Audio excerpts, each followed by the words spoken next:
अनमोल मोती कार्यक्रम में आपका स्वागत है। ओम शांति।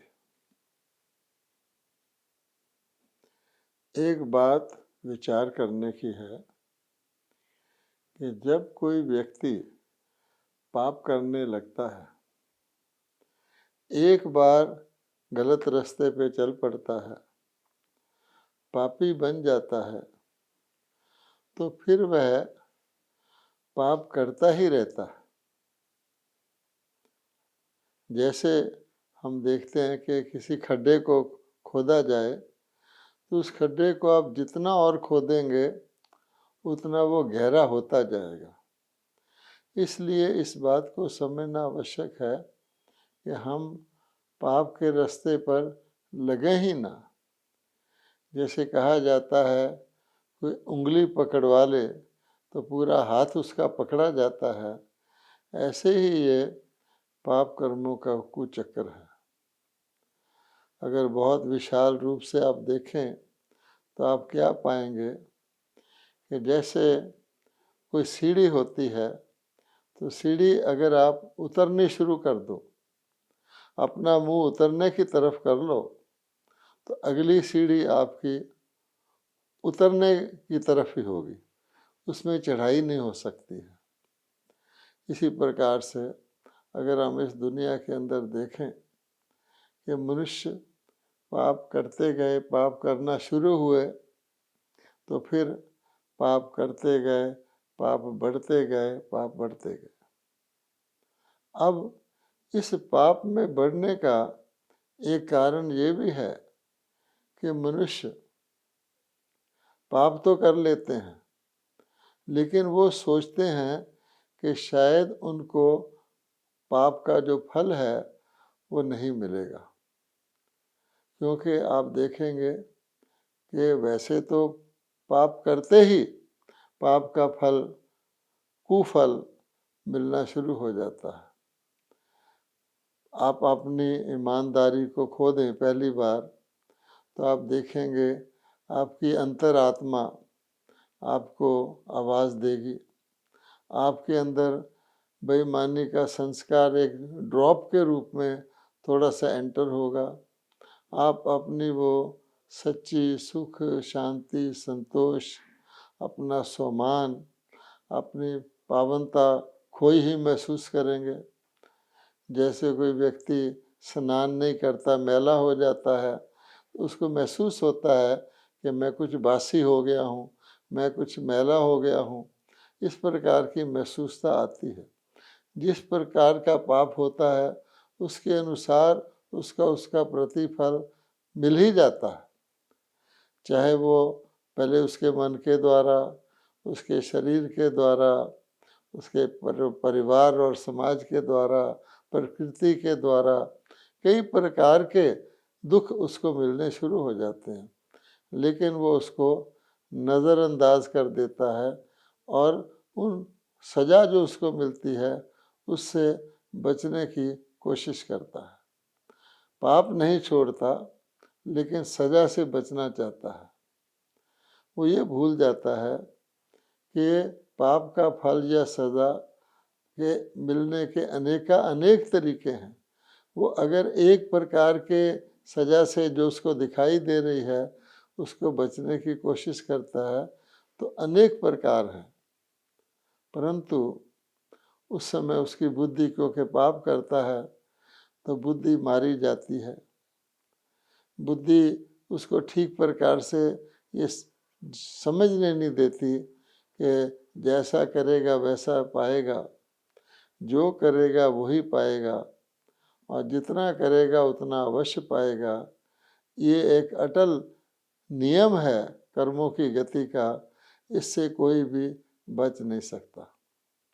इसी श्रृंखला में मनुष्य ने जब रोग आना शुरू हुआ शारीरिक, उसने अस्पताल खोल लिए, चिकित्सालय बना लिए कि मुझे जिस इंद्रिय का, जिस अंग का रोग होगा उसको मैं दवाई से ख़त्म कर दूंगा, तो मेरी सज़ा जो रोग की है वो बच जाएगी।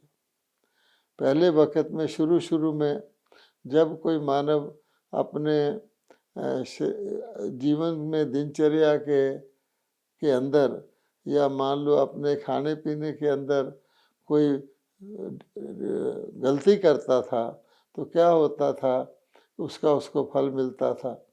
तो उस वक़्त जो मनुष्य ने कोशिश की हकीम वगैरह बने, तो वो क्या करते थे कि मान लीजिए आपने कोई वाई वादी की चीज़ खा ली तो आपके अंदर हवा भर गई या कुछ ऐसा नुकसान हो गया, तो खाने को चेंज कर देते थे। अच्छा भाई अब तुम अदरक खा लो, पुदीना खा लो, तो तुम्हारी वाई वादी ख़त्म हो जाएगी। यानी खाने को ही वो एक दवाई के तौर पे प्रयोग करते थे, खान पान बदल देते थे, सोचते थे कि मनुष्य पुनः स्वस्थ हो जाएगा। लेकिन खान पान की बदपरहेज़ी भी जो होती है, वो एक बारी शुरू हो जाए तो उसको फिर व्यक्ति, उसके अंदर वो संस्कार पड़ जाता है, उसका मन लुभायमान होता है, उस बदपरहेज़ी को दोबारा दोबारा करता है। तो वो ज़माना था जब ये पाप कर्म का फल से बचने का उपाय शुरू किया गया था कि फूड को ही मेडिसिन के तौर पे प्रयोग किया जाता था। आज तो ऐसी दशा आ गई है कि मनुष्य का मेडिसिन ही फूड बन गया है। यानी वो अपनी अवज्ञाओं से नहीं रोकता, अपने खान पान के परहेज़ नहीं करता, लेकिन दवाइयों का आधार लेकर के वो हर कुछ गलतियां करता रहता है और दवाइयाँ उसके लिए खाता रहता है, और ज़्यादा अनेक प्रकार की दवाइयों का वो प्रयोग करता रहता है। हम सब जानते हैं आज लोगों को स्वाभाविक भूख नहीं लगती, इसलिए वो एपिटाइज़र खाते हैं ताकि उनके अंदर भूख उत्पन्न हो। जब वो कुछ खा लेते हैं तो फिर वो डाइजेस्ट नहीं होता, कि उनकी खान पान की विधि के कारण से, गलत विधि के कारण से। तो फिर वो डाइजेस्टिव लेते हैं ताकि उनका खाना दवाई के द्वारा डाइजेस्ट हो जाए। फिर वो पेट से वो खाने का जो निकास होता है नॉर्मली वो नहीं होता, इसलिए फिर वो लैक्सेटिव लेते हैं ताकि खाने का जो शेष है उसका निकास हो जाए। अर्थात हर चीज़ को धक्के से चला रहे हैं। इसलिए भगवान कहते हैं कि धीरे धीरे करते करते आज मानव ने अपने कर्मों की सज़ा से बचने के लिए मेडिकल साइंस को और इम्प्रूव किया है, और इम्प्रूव किया है। कहाँ हकीम नब्ज़ देख के दवाई दे दिया करते थे, थोड़ी सी दवाइयाँ होती थी, कभी किसी शरीर के अंग को खोलने की आवश्यकता नहीं पड़ती थी। आज हम जानते हैं कि दिमाग जैसी चीज़, उसका भी आज ऑपरेशन किया जाता है, दिल के ऑपरेशन किए जाते हैं, किडनी के ऑपरेशन किए जाते हैं, लंग्स के ऑपरेशन किए जाते हैं, और ऑपरेशन और ज़्यादा कॉम्प्लिकेटेड होते जा रहे हैं। शरीर के किसी भी ऑर्गन के अंदर जा कर के उसके ऑपरेशन किया जाता है। इसीलिए कहाँ पहले छोटे डॉक्टर होते थे, जनरल प्रैक्टिशनर होते थे, फिर उसके बाद स्पेशलिटी आई, आँख का डॉक्टर अलग और चीज़ों का अलग, जनरल प्रैक्टिशनर से बल्कि स्पेशलिटी आई। अब तो सुपर स्पेशलिटी के हॉस्पिटल बन गए हैं, वो एक ही चीज़ का इलाज करने में स्पेशलिस्ट होते हैं। इसलिए उसका फिर मनुष्य समझता है कि देखो मैंने इतनी तरक्की कर ली है, अब मैं कुछ भी बदपरहेज़ी करूँगा, मेरा कोई भी अंग खराब हो जाएगा तो मैं ऐसे हॉस्पिटल में जाके अपना उपचार करा लूँगा। मूल बात वही है कि कर्म को ठीक नहीं करना है, पाप कर्म करते रहना है, लेकिन उसकी सज़ा से बचने की कोशिश करना है, और एक कृत्रिम प्रयास करना है ये समझकर कि मैं उसकी सज़ा से बच जाऊंगा। अच्छा, अगर आप ये भी सोचें तो फिर क्या होता है कि मनुष्य सोचता है कि बढ़िया से बढ़िया हॉस्पिटल में जाऊं, बढ़िया से बढ़िया ट्रीटमेंट करवाऊं, और वो ऐसे जो बहुत बढ़िया हॉस्पिटल होते हैं वो अपनी मशीनें भी बहुत अप टू डेट रखते हैं, डॉक्टर भी बहुत अनुभवी रखते हैं। तो फिर नतीजा क्या होता है कि इलाज कराने की जो कीमत है वो बहुत ज़्यादा हो जाती है। कोई कोई बिरला व्यक्ति ही इस प्रकार के इलाज को अफोर्ड कर सकता है, गरीबों की तो बात ही छोड़ दो। अब फिर क्या होता है, जो मनुष्य पापी है वो क्योंकि उसको गहराई तक नहीं जाता, वो सोचता है कि मैं ज़्यादा धन कमाऊं। जब मैं ज़्यादा धन कमाऊंगा तो मेरे पास इतना धन होगा कि कभी मुझको ऐसा ट्रीटमेंट कराना पड़ जाए जिस पर लाखों रुपए का खर्चा हो, वो मैं करवा सकूं। इसलिए मैं उस पाप की सज़ा से बचने के लिए, जो उपचार करवाने के लिए मैंने इतने बड़े बड़े मानव ने इतने बड़े बड़े सुपर स्पेशलिटी हॉस्पिटल बनाए हैं, उसके लिए मुझे धन कमाना चाहिए। अगर मेरे पास लाखों रुपया होगा तभी तो मैं अच्छे हॉस्पिटल में इलाज कर सकूँगा, अच्छे कमरे में रह सकूँगा। फिर मनुष्य का ध्यान चला जाता है ज़्यादा पैसा कमाने की ओर। अब हम सब जानते हैं कि ज़्यादा पैसा तो पाप के द्वारा ही कमाया जा सकता है। कोई भी व्यक्ति आज के समाज में अगर ऑनेस्टी से, ईमानदारी से पैसा कमाता है तो उसका तो दाल रोटी ही चल सकता है। लेकिन अगर व्यक्ति ये सोचे कि मुझे कई लाख खर्च के हार्ट ट्रांसप्लांट कराना पड़ेगा या एंजियोग्राफी कराना पड़ेगा, तो बड़ा सोचता है, फिर वो गलत तरीके से पैसा कमाना शुरू करता है। अब जैसे कुचक्कर में फंस जाता है कि पाप नहीं छोड़ना, पाप के बढ़ते जाना है, और पाप को बढ़ते जाने के लिए उसका जो उपचार व्यक्ति सोच रहा है उसके लिए उसको और पाप करना पड़ रहा है। तो ज़्यादा पैसा कमाने के लिए उसको पाप की कमाई करनी पड़ती है, अर्थात उसकी भी वो सज़ा का भागी बन जाता है। कई लोगों को दुख देकर, कई लोगों का हक छीन कर, कई लोगों का शोषण करके व्यक्ति पाप की कमाई करता है। अब फिर क्या होता है कि व्यक्ति सोचता है अगर पैसा होगा, मान लो मेरी टांग एम्पूटेट कर दी जाएगी तो मैं नकली टांग लगवा लूँगा। अगर पैसा होगा तो पेसमेकर लगवा लूँगा। पैसा होगा तो डायलिसिस करवाता रहूँगा, जो जीवन भर करवाना पड़ता है। तो पैसा पैसा पैसा। फिर व्यक्ति ये भी सोचता है अगर मुझे परमात्मा को भी प्रार्थना करनी है, परमात्मा से अपने दुखों के लिए क्षमा मांगनी है, या परमात्मा के नाम पर दान पुण्य करना है, मंदिर खोलने हैं, इत्यादि इत्यादि, उसके लिए भी पैसा चाहिए।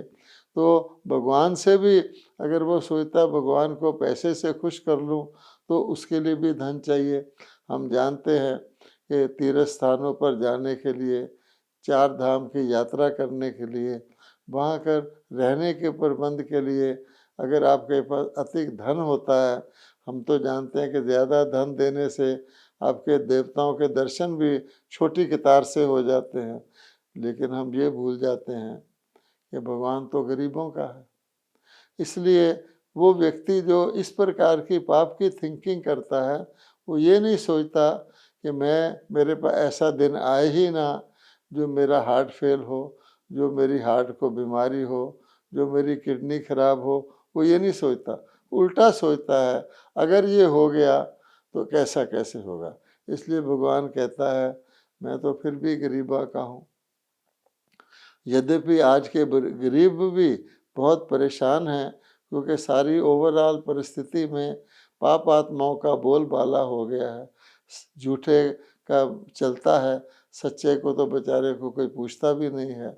फिर भी अगर आप देखेंगे, अगर एक चीज प्रकार से देखा जाए तो आज की दुनिया में भी भूखमरी या स्टारवेशन से कम लोग मरते हैं, कम लोग शरीर छोड़ते हैं, और ज़्यादा खाने से, गलत खाने से ज़्यादा लोग शरीर छोड़ते हैं। तो फिर भी गरीब बच जाता है, क्योंकि उसकी थिंकिंग प्रोसेस गलत उल्टा नहीं होता। ऐसे कहा जाता है कि आज का मनुष्य इन बातों में पढ़ कर के वो जीवन में गलत कर्म करना नहीं छोड़ता, बल्कि सुख पाने के शॉर्टकट वो करता है। जैसे कहा जाता है कई तांत्रिक लोग जो हैं वो इस प्रकार की स्कल्स खोपड़ियाँ रखते हैं और इस प्रकार की काली साधनाएं करते हैं गलत, जिसके कारण से वो कहते हैं कि हम आपको जो चाहिए वो हम आपको दे सकते हैं। तो बहुत सारे लोग इस लालच में तांत्रिकों के पीछे लग जाते हैं, अपना कर्म नहीं सुधारते हैं, लेकिन वो सोचते हैं कि तांत्रिक के पास जाओगे तो जो मांगे सो मिल जाएगा। ऐसे ही कहा जाता है, एक व्यक्ति था, फैक्ट्री में जॉब करता था, तो उसके कुछ पैसे का उसकी कमी हो गई, उसके ऊपर उधार चढ़ गया। तो उसने अपनी पत्नी से रात को सलाह की कि मैं, वो तांत्रिक बड़ा प्रसिद्ध है, वो ऐसी तंत्र विद्या कर देता है, कुछ उसके पास ऐसा स्कल या खोपड़ी है जिसके द्वारा वो आपको जो मांगोगे आपको दिला देता है, मैं उसके पास जाऊं? तो उसकी पत्नी ने कहा नहीं, क्योंकि स्त्रियां फिर भी आज के ज़माने में कंपैरेटिवली थोड़ी सतोगुनी हैं। उसने कहा नहीं, वो तो शैतान की खोपड़ी है, उससे जो कुछ मांगोगे उसकी तुमको बहुत ज़्यादा कीमत देनी पड़ेगी। पर वो व्यक्ति की समझ में नहीं आया, वो वहाँ चला गया और उसने जा कर के वो तांत्रिक से उस खोपड़ी के द्वारा 10,000 रुपये मांग लिए। ये बहुत समय पहले की बात है, 10,000 बहुत पैसा होता था और उसको आवश्यकता थी, तो उसने कहा कि मुझे 10,000 रुपये मिल जाए। अब सोचने लगा मुझे कैसे 10,000 रुपये मिलेंगे। फैक्ट्री में गया और फैक्ट्री में सफाई करते हैं मशीनों की, और उसके बाद उसका स्विच ऑन करते हैं, तब वर्कर काम करना शुरू करता है। लेकिन उस दिन सफाई करते करते किसी ने बटन दबा दिया और वो व्यक्ति वहाँ खड़ा था और उसकी मृत्यु हो गई मशीन के अंदर फंसकर। और कंपनी वालों ने, फैक्ट्री वालों ने उसके घर किसी को भेजा 10,000 रुपये देकर उसकी पत्नी को दे देना, ये फैक्ट्री की तरफ से उसको कॉम्पेंसेशन मिला। अब उसको कितना महंगा पड़ गया ये सौदा। लेकिन मनुष्य कर्मों की गुई गति को नहीं जानते, और कर्मों की गुई गति को ना जानने के कारण उनको जो सत्य है वो असत्य दिखता है, जो गलत है वो सही दिखता है, जो सही है या तो दिखता ही नहीं है या उसको वो काम में लाना असंभव समझते हैं। तो कर्मों की गति तो इसी प्रकार की है कि उसकी गहराई को समझना मोटे रूप से तो यही है, अच्छा करोगे अच्छा पाओगे, और पाप करोगे तो उसका फल आपको पाप के रूप में ही मिलेगा। अगर पाप करना नहीं छोड़ोगे, जैसे सीढ़ी आगे उतरते जाओगे, तो आपको उसका फल दुख के रूप में अवश्य मिलेगा। अगर आप आज के समाज को देखें तो आप क्या पाएंगे कि लोग दुखी हैं, किसी ना किसी प्रकार का दुख जो है उनको लगा हुआ है, चाहे वो शरीर के द्वारा है, चाहे वो मानसिक रोग के द्वारा है, चाहे वो परिवार में है, चाहे समाज के द्वारा है, प्राकृतिक आपदाओं के द्वारा है, किसी न किसी प्रकार का दुख व्यक्ति को घेरे हुए है। यहाँ तक कि आज का मानव इस दुनिया से मुक्ति चाहता है हे भगवान सुख छोड़ो, मैं इस दुनिया में आऊँ ही ना, मैं दुख से तो बचा रहूँगा। आज का व्यक्ति शरीर छोड़ता है तो कहता है, रिश्तेदार कहते हैं स्वर्गवास हो गया, अर्थात वो नरक में था, ये दुनिया नरक तुल्य है। इस प्रकार के लोग मान्यता तो मानते हैं, लेकिन कर्मों की गुई गति को नहीं जानते हैं। और जैसे मैंने कहा कि कर्म, पापी जितना कर्म करता जाएगा उतना वो और ज़्यादा महापापी बनता जाएगा। किसी ने कभी चोरी नहीं की तो वो चोरी को पाप समझता है, और कच्चा चोर जो होता है पहली बार पकड़ा जाता है लेकिन वो पाप समझता है इसलिए।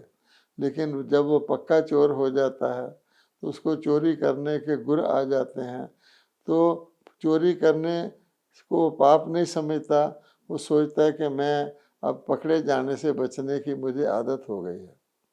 धीरे धीरे वो पक्का चोर तो बन गया, फिर एक दिन वो डाकू भी बन जाता है। पक्का चोर किसी का खून नहीं करता, किसी को मारता नहीं, लेकिन जब वो डाकू बन जाता है तो दूसरे को जान से मार डालने से भी उसको कोई दुख नहीं होता, क्योंकि अब वो चोर से डाकू की कैटेगरी में चला गया है। इसलिए हम देखेंगे कि ऐसा अंधेरा कुआं है, एक ऐसी गिरावट की चीज़ है कि व्यक्ति और ज़्यादा पाप करता जाता है। अब आप कहेंगे, एक होता है पाप। पापी पापी की पापों की दुनिया में पाप को लोग जान सकते हैं कि ये पाप है। जैसे भगवत गीता को देखें तो भगवत गीता में क्या कहा गया है? भगवत गीता में कहा गया है कि काम, क्रोध, लोभ ये नरक के द्वार हैं, ये पाप के मूल हैं। और उसके साथ मोह और अहंकार ये भी जिसके अंदर होंगे वो पाप कर्म ही करेगा। अर्थात जो पाप कर्म काम विकार के वश होकर के एक प्रकार का दुष्कर्म करता है वो पापी है। क्रोध के वश होकर के जो इतना कभी गुस्सा करके किसी को जान से भी मार डालता है वो पापी है, दूसरे को दुख देता है। लोभ के कारण जो आज हम समाज में देख रहे हैं कि कोई भी वस्तु हमें खाने पीने की भी प्योर नहीं मिल रही है, लोभ के कारण जो व्यक्ति सारे समाज का नुकसान कर सकता है वो भी पापी है। और मोह के कारण हम समझते हैं कि किसी छोटे मोटे अपने व्यक्ति किसी को कहकर अपना बेटा या अपना भतीजा के कारण से वो दूसरों के साथ अन्याय कर देता है, जो डिज़र्विंग होते हैं उसको डिप्राइव कर देता है। मोह के कारण अपने को स्वार्थ का फायदा कराता है। अहंकार को तो कहा ही गया है पाप मूल अभिमान। अब भगवान कहते हैं ये पाप हैं, पापियों की दुनिया है। लेकिन जैसे हमने कहा धीरे धीरे पाप महापाप के रूप में बदल जाते हैं। अब आप देखेंगे काम विकार नरक का द्वार है, लेकिन जब कोई काम विकार को इतने खतरनाक तरीके से, जैसे बलात्कार होता है, बलात्कार को कोई व्यक्ति जो है ऐसे ढंग से करता है कि जिसके साथ बलात्कार करता है उसको जान से भी मार डालता है, तो महापाप हो जाता है। या कोई एक ही नारी के साथ अनेक व्यक्ति बलात्कार करते हैं जिसको गैंग रेप कहते हैं, वो महापाप हो जाता है। इसी प्रकार से कहा जाता है कि कोई धर्म गुरु या धर्म नेता या कोई बड़ा राजनेता या कोई पुलिस ऑफिसर वगैरह बलात्कार करते हैं अपनी अथॉरिटी का मिसयूज़ करके, तो महापाप हो जाता है। तो आज की श्रेणी में हम देखेंगे ऐसे ऐसे घृणित महापाप हो रहे हैं जिनको पापी भी पाप कहते हैं। इसलिए भगवान कहता है जब ऐसा समय आ जाता है तो मुझे तरस आता है, तो मैं पापियों की संख्या इतनी बढ़ जाती है और पाप महापाप का रूप ले लेते हैं, तो भगवान कहते हैं मुझे तरस आता है आत्माओं पर। क्योंकि जितना पाप की दुनिया आगे चलेगी, महापाप अति तक पहुंच ही चुके हैं और ज़्यादा दुख सह नहीं सकती आत्माएं। इसलिए भगवान कहते हैं फिर मैंने महाविनाश का प्राविधान रखा हुआ है। सभी धर्मों वाले जानते हैं, भगवत गीता तो कहती ही है कि जब अति धर्म ग्लानि हो जाती है, पाप का घड़ा भर जाता है, तो मैं परमात्मा आत्माओं को शरीरों से मुक्त करके, वो भी अपनी बुद्धि से ही मनुष्य आत्माएं, कहा जाता है विनाश काल विपरीत बुद्धि, ऐसे अस्त्र शस्त्र निकालती हैं, परमाणु शस्त्र निकालते हैं, मिसाइल जिसको मूसल कहा गया शास्त्रों में निकालते हैं, और ऐसे कर्म करते हैं जिससे प्राकृतिक आपदाएं जैसे कि भूचाल है, फ्लड है इत्यादि आती हैं, सब मिल करके महाविनाश करके आत्माओं को भगवान उनको पापों की सजा देकर परम धाम में ले जाते हैं। उसके बाद भगवान कहते हैं मैं पुनः पुण्य आत्माओं की दुनिया शुरू करता हूँ। जैसे कि भगवत गीता में कहा गया है कि पुनः आके सत्य धर्म की अर्थात पुण्य की पुनर्स्थापना करता हूँ, पाप का जहाँ नाम निशान नहीं रहता। तो ये दोनों कार्य इकट्ठे चलते हैं। और वर्तमान समय आप देखेंगे जबकि महापाप होने शुरू हो गए हैं, अति को प्राप्त कर गए हैं, तो साथ साथ परमात्मा महापुण्य कराने के लिए भी मनुष्य आत्माओं को इन विकारों से अपने साथ कनेक्शन लगाकर राजयोग सिखाकर उनको सशक्त करके उनको विकारों को भस्म करके उन्हें उनके सद्गुणों की उनमें धारणा करा रहे हैं, ताकि अब ये पाप की अति की दुनिया खत्म हो और पुनः पुण्य आत्माओं का, देवी देवताओं का विश्व, देवी देवताओं का भारत स्थापन हो, जो कार्य इस समय चल रहा है। ओम शांति।